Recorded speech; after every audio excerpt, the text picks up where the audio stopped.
Hello and welcome back to my channel. If you're new here, my name is Erica with Memory Box Candle Co. And I make videos all about the journey of starting a candle business.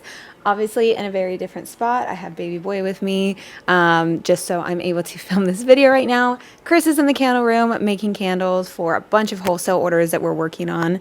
So I just thought that I would take a moment and film a Q&A, a little life update for all of you. It has been about 2 months, almost 2 months since I had my baby. So obviously life is a little bit different now. So I asked you all on Instagram to ask me questions about life, motherhood, business, candles, all that kind of stuff, just anything you wanted to ask me. So I'm just going to run through some questions and just kind of update you and answer some more frequently asked questions about candle business stuff too. I had a couple of repeat questions. And if you hear any sounds, that is him just making some little sleepy sounds. So the first question that I really appreciate is, how are you doing emotionally? And to be honest, I'm actually doing pretty good. I would say the hardest and the most emotional I was when he was in the NICU. So he was in there for a little over 2 weeks, and it was very, very, very challenging. I'm sure if any of you have ever had NICU babies, it is very emotionally taxing on you, especially since you have all of the postpartum hormones going on, and it can just be really overwhelming. And I, never had a baby before, never even thought of a NICU experience. It just was obviously nothing that I had prepared for. But since he's been home, there have been, some really hard days, some really good days. And honestly, the sleep is just kind of all over the place right now. So, some days I get more sleep, some days not. But about maybe 2 weeks into him being home, I had taken a day to just sleep all day. And it was kind of like a reset from everything. So that was definitely needed. But overall, I've been actually doing really good. So thank you so much for asking. Next question is, if you could start your candle business over again, what would you do differently? I feel like maybe I should make another updated video on this. I think I've made either 1 or 2 videos like this before in the past where I talk about, if I were to starting a candle business right now or in 2022 or whatever year it was that I made the video, this is what I would do differently kind of thing. So I think that I should make another updated video like that. But the first thing that comes to mind is that I would be able to kind of start and format my business a little bit differently, knowing how important marketing is, knowing how important putting content out there is. I would definitely spend a lot more time in the beginning building up a following. Even before I had started or launched my business, I would start showing behind the scenes footage. I would start gathering a following. I would start really figuring out who my target market was, because in the beginning, I just kind of went with it. I think there was another question on here. Okay, I'm kind of going to combine these two together. How to create a successful business plan. I just kind of started and went with it. I feel like that's what a lot of us do, and that's what I did in the beginning, is just kind of being like, oh, I want to start a candle business. Okay, so I just need to figure out the supplies, and then I need to get a website, and then I need to just post everything. And then you just kind of wait. And that's kind of what I did. The only difference was that I had been starting on YouTube. So in that way, I was kind of marketing, not really to the right audience, because more or less the people that I was making videos for is for other candle business owners, not really people that, that were going to be interested in my candles. But it kind of simultaneously ended up that way in terms of, in the very beginning, my first customers were some people that had been following me on YouTube, which was really cool. But in terms of making like a business plan and really setting forth what you're going to be doing, I think that's extremely important. Figuring out how you're going to be marketing, who you're going to be marketing to, how you're going to reach those customers, and what your business strategy is going to be is extremely important. And I know a lot of people are like, okay, but what does that mean? Like, give me an example kind of thing. And this is something that I'm talking a little bit more about in my candle business ebook that I'm working on, because I know that that can be something that's frustrating when people are like, okay, find your target market and then figure out how to, get yourself in front of those customers. And although I can't, come up with every situation, and everybody's situation is completely unique. But if you have, for instance, a certain story that you tell, so storytelling in business is extremely important, especially for us small business owners, because that's our unique edge compared to the bigger multi-million-dollar corporations out there, because we are an unique individual that is starting a business, and there's a reason why you are starting a candle business, and that is your story. Either you are connecting your brand to a cause, or there's a certain thing that your candles are related to that you can then find those people in that category, that group, where you're able to, essentially target. Now, the word target kind of sounds a little, I don't know, a little intense, but really what that means is that you're understanding and knowing who your customer is. So then you're able to better create hashtags and create content. And maybe, you're creating helpful content around that. So maybe you're combining two things, like, let's say you love interior design or home decor, and you're integrating your candles into that kind of content. So you're creating content for those kind of people, giving tips on home decor, giving tips on places to find the best home decor, giving stylized, side table, like nightstands, like, I don't know, something like that, to where you are creating content that your future customer would like. And then you're also posting content about your candles that they would like because it's related to their interests and things that they would actually want to purchase. So that's what I would have done differently in the beginning. I definitely would have created a business plan and thought more in the business realm, because I understand that a lot of times us candle business owners, we're creatives, but sometimes we don't have the business side of things. So we end up focusing all our energy on the creative part, and then we end up, having to kind of put together along the way the business side of things. And then we get discouraged when people are not buying our candles because we fall short on the business side when we put so much effort into the creative side. So I just would have definitely been a lot more strategic with social media, posting tons of content, and really, figuring out who my target market was.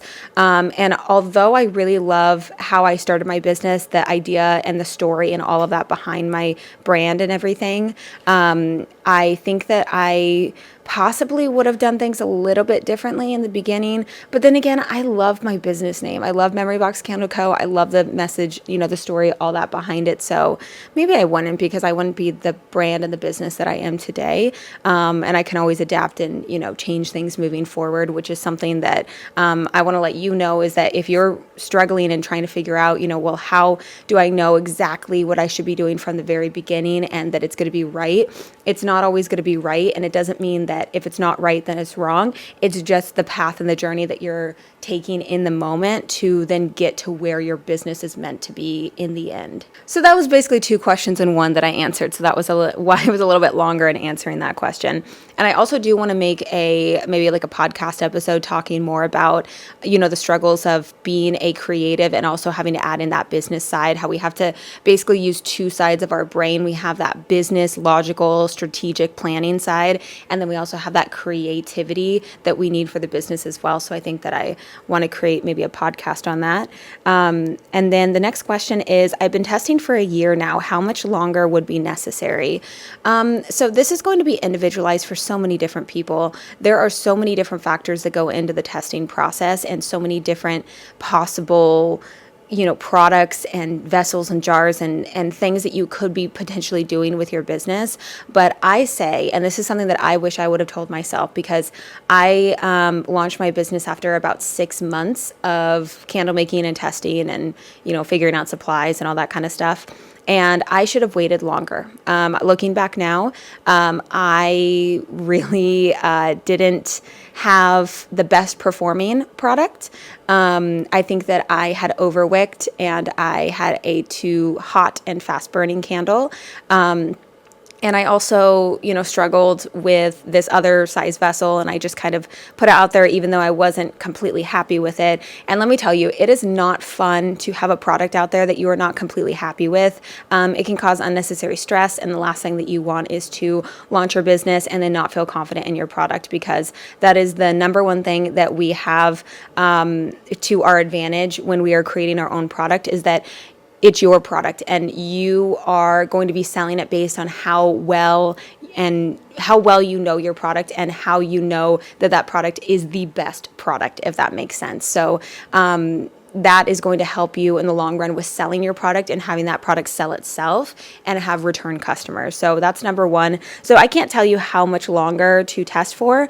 I can only go based on the question to ask you is, do you feel comfortable with your product and knowing that it performs well, that it passes safety standards, and that it's a good performing candle, that it, smells good in the cold throw, it smells good in the hot throw, you're happy with the way that it burns, etc. So those are the questions that I would ask you, because everybody's going to be different in how long they're going to test for. Next question is, what is your favorite thing about motherhood? And when I read this question, I had so many things come to mind, and I was talking to my mom about this because I'm like, man, I don't know if this is going to sound bad for me to say, or like selfish or anything, but like, I love like taking care of him completely, being relied on, being like his everything. Like it's an indescribable feeling. I love watching how he has changed and grown, literally grown. He is like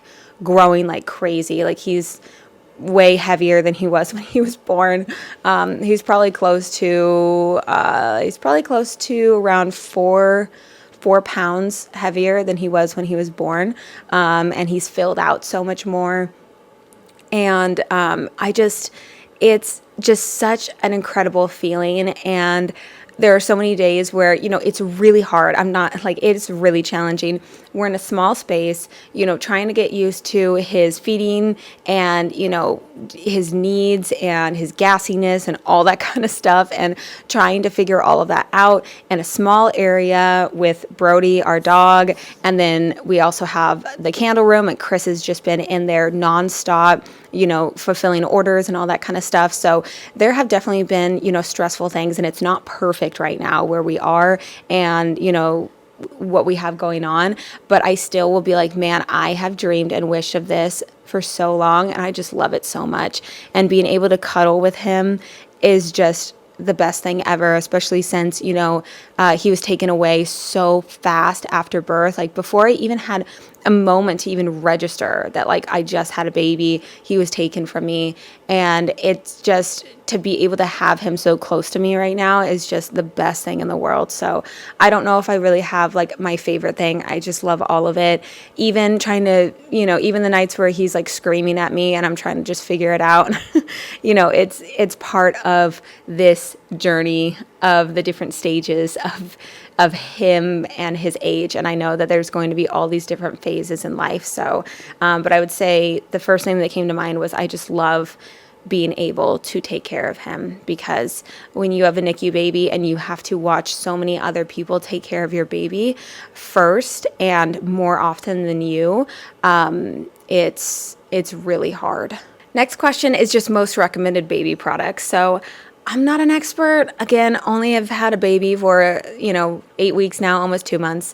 But the first things that came to mind that I wrote down is, so this over here is a little, whoop, did that even turn on? No, there we go. You can see. So it's a little light, and I use that in the middle of the night for diaper changes. I think it's similar to like the Hatch. I think that's what that is. I don't know. And I feel like that's more expensive. I feel like there's so many more affordable dupes for so many things. Like for instance, I have a sound machine over there, and then I have a light over here. The sound machine was like $20. The light, I don't know, my mom got it for me. I can link it below. And I didn't feel the need to get the Hatch machine. I know that that's something that a lot of parents get. But I had just gotten a little sound machine that makes different sounds, and then a light so I can see in the middle of the night for diaper changes. And that was all that I felt that I needed. And over here, I don't know if you can see it. So we ended up getting a wipe warmer. And I know that this was something like I watched so many videos of people recommending baby products, and so many people were like, don't even bother with a wipe warmer. And I, I don't know. I feel like I really like it because he obviously, doesn't like being changed in the middle of the night, and he hates being cold. So if I can make him a little bit more comfortable during that, it's worth it to me. It just kind of sits right there because we have a pack and play with the changing table right here that's next to the bed. So that's our little setup. There's just a bassinet and then the pack and play with the changing table. And that's pretty much all that he has needed. He has the little Bjorn baby bouncer, which I also really like. There is a Snuggle Me lounger that he's in sometimes. But again, he's so little that like a lot of times, we'll just do tummy time, on the bed, or I'll put him on me and he'll kind of be, practicing lifting his head up. But a lot of times, it's either he's eating or he's sleeping. He has been awake a lot more during his wake windows and more alert, which is great. Just kind of being able to look at him and, put him in the bouncer and just kind of, play and have him kind of take a look at everything around. But overall, I would say those are the top things I can think of. Also, the MAM bottles, MAM. My mother-in-law got them for us because she works in an OBGYN office. So they get those bottles in there. And I actually really like them. I've only tried that and I think one or two other kinds of bottles. So I'm not an expert on bottles or anything. But I just really liked the nipple part of it. I thought that it was much better than some of the other bottles that are way more thinner. It allows him to get a better latch on it. Those were kind of the things. And then the next question goes back to business, and this is talking about profitability. So I got multiple questions asking if my candle business is profitable. Yes, it is. Per product that we sell, it is profitable. However, in terms of what we spend in supplies versus what we make, this varies month to month. So if you want to see a breakdown of my September income and expenses, you can check out the video linked above. It's just the last video before this one. And you can see that actually overall, with everything, we actually did end up in the positive with what we earned in the candle business versus what we spent in that month. So it can get very challenging because especially when you are picking up in, business and having different, larger orders, specifically with wholesale orders and stuff like that, you are going to be spending a lot of money in supplies, and that just comes with the territory. So that is definitely something to keep in mind. But that is, something that we are still working on, is having, kind of making way more than what we're spending overall for the year is obviously the goal. But that's why I have so many different streams of income online, because if we just relied on the candle business right now, it would be extremely stressful. It would be extremely stressful. So that's why I have my digital products and YouTube and my affiliates and all that kind of stuff, because when I'm online and working for myself and not at a stable, page, W-2 job, it can be really, it can be stressful because your money fluctuates from month to month. So I have to have those different streams of income. But if we're just looking at the candle business versus what I spent specifically on the candle business, month to month, I would say it varies. But last month we were in the green for that. Next question is, apart from posting daily, how do you get customers? And my question back to you with this one is, where do you want those customers to come from? Because you have to figure out, okay, where and what kind of customers are you looking for, and where do you want them to come from?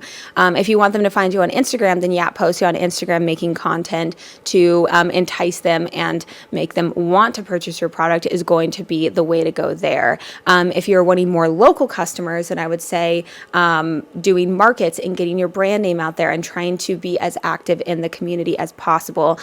Posting on Facebook groups. Sometimes I'll go on to local Facebook groups and they have something called Merchant Mondays where you're able to advertise for your business on there. A lot of people will do giveaways to kind of get more interaction on there. Giveaways are a great thing to do on Instagram as well, by the way, because that can get you some more followers and more people, more eyes on your brand and on your products, which is obviously what you want. So with that, I would say you just need to figure out, where you want those customers to come from. And I actually have a whole podcast talking about, how to get more sales and stuff like that. And I will link that above so you can check it out, because I kind of go more in depth about what I'm talking about with that, because a lot of times I think we fall too much into the generalization of, okay, well, how do I make more money? How do I get more sales? Like how do I, get more customers to come to my website? And you kind of have to figure out your target market with that, because it could come from Instagram, it could come from Pinterest, it could come from Facebook, it could be local customers, and there's all different methods of working and trying to get customers. You just have to figure out exactly where you want those customers to come from. The next question is, what is your candle scent ratio? So about, I want to say, a year and a half to 2 years ago, I had switched from 10% fragrance oil down to 8% fragrance oil because I realized that I got the same exact cold throw and hot throw from 8% that I did for 10%. And if we can do 8%, we're going to do 8% because fragrance oil is one of the most expensive parts of the candle making process. So definitely going to stick with the 8%. And then the last two questions are about baby stuff. So this question is, newborn phase is hard. Any tips, advice, motivation? Sleep deprived mama here. Yeah, I feel you on that. The first couple weeks were extremely hard, just trying to figure it out. I mean, I felt like I didn't sleep most nights, or like only a few hours, if that, on most of the nights. So I totally understand as I yawn from being tired from the night before, because man, he has been, pretty challenging over the past couple nights, not gonna lie, very challenging. So the only thing, and again, I'm so new at this, so I really have no idea what I'm talking about. A little tip that I've kind of have been learning, and I don't know if this is even something that could work on all babies. So we use a heating pad to heat up the bassinet. Obviously, we take it out before we put him in there, but he does not like cold. And if I am, let's say, snuggling with him, holding on to him, rocking him, and he's getting really tired, he's warm on me, and then I put him into a cold bassinet, that's going to startle him way more than putting him into a warm bassinet. So we switch back and forth between the changing table and the bassinet to warm it up, just to make it a little bit more comfortable and easier transition. Also, something else that I've been doing as well is I got it's Dream Baby sleep sack, and that has been pretty good. I switch back and forth between that and swaddling him. Sometimes I put him in there in just like a sleeper. He's different all the time. Sometimes he does contact naps on me. So it really just depends. But the only thing that I have been doing a little bit differently lately, and that I did last night, is that I would swaddle him or put him in the sleep sack on the bed and then hold him and rock him until he, was really tired, kind of in that really drowsy, like, 80% asleep state. And then I would put him into the heated or warmed up bassinet. It's not hot or anything, it's just warm. And then kind of lay him down. And then most of the time he's, kind of in that state of where he'll just drift off to sleep. Now, I know that that's not going to work on all babies, but those are just a couple tips that I have that I'm learning, and I'm sure it's going to change very soon in another couple weeks, if not tomorrow.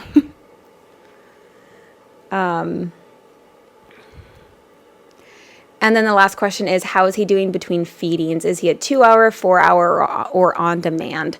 So when we got home from the NICU, I felt the immense need to keep him on schedule with the NICU. He was on a 3-hour feeding schedule, and I felt the need to keep up with that. So when he was, really little, he was eating every 3 hours. Now that he's a little bit older, he kind of eats on demand. I'm not really, as cautious about waking him up for feedings or anything like that. Before, I was very much, waking him up every 3 hours for feedings and then trying to make sure that he would stay awake. But now, he is way more alert, stays up way longer, anywhere from 30 to 30 minutes to 2 hours pretty much is when he's awake during his wake windows. And then he sleeps anywhere from, 45 minutes to 4 hours, depending on the day and depending on the time of day. And there's so many times that I'm like, should I be doing this? Like, is this okay? Is it okay if he's falling asleep while he's nursing and then I put him in? Should I, there's so many questions that I'm asking. I'm just going based on instinct right now. If he's hungry, I'm going to feed him. But one thing that I kind of notice is that sometimes I think he more or less will sometimes want to nurse for comfort, which I have no problem with. But sometimes it would just kind of either keep him awake or make him a little bit more fussy sometimes. So I kind of try to do my best with, maybe pulling him up and having him on my chest and just kind of rocking him. And then sometimes that will just kind of get him more into a sleepy state. But I have no problem with him comfort nursing if he wants to, eating on demand. I mean, he's the boss right now. He's so little. He just needs to know that I love him. I'm there for him. And he can feel completely 100% comfortable to be able to rely on me, basically. So that is going to do it for the Q&A for today's video. If you're not already, go follow me on Instagram because I will from time to time ask these questions. Also on the community tab of YouTube too as well. I like to ask questions from time to time. So thank you so much for hanging out for this little life update Q&A. I appreciate those of you that are more interested in, the business and personal side of my life. And I like being able to talk about that and bring that up more on my channel. But with that, I think I'm going to end today's video right here. If you enjoyed today's video, make sure to leave it a big thumbs up as well as subscribe to the channel if you haven't already. And don't forget to follow me over on Instagram at Memory Box Candle Co. And I will see you in my next video. You good?